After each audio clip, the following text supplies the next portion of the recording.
আগামী সাধারণ নির্বাচন সফলভাবে আয়োজনের জন্য কমনওয়েলথের পূর্ণ সমর্থন চেয়েছেন প্রধান উপদেষ্টা অধ্যাপক ডক্টর মোহাম্মদ ইউনূস। সোমবার রাষ্ট্রীয় অতিথি ভবন যমুনায় কমনওয়েলথ মহাসচিব শার্লি আরকর-বাচওয়ের সঙ্গে বৈঠকে তিনি এ সমর্থন চান।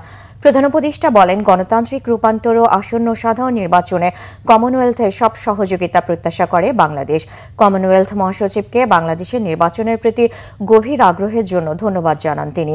অন্তর্বর্তী সরকারের পক্ষ থেকে নির্বাচন অবাধ, স্বচ্ছ, গ্রহণযোগ্য ও উৎসবমুখর পরিবেশে আয়োজনের অঙ্গীকার পুনর্ব্যক্ত করেন প্রধান উপদেষ্টা। এই সময় কমনওয়েলথ মহাসচিব নির্বাচন ও পরবর্তী রূপান্তরের ক্ষেত্রে পূর্ণ সমর্থন দেওয়ার বিষয়ে প্রধান উপদেষ্টাকে আশ্বস্ত করেন। মহাসচিব নিশ্চিত করেন, আসন্ন নির্বাচনের আগে পর্যবেক্ষক দল পাঠানোর জন্য কমনওয়েলথ প্রস্তুতি নিচ্ছে।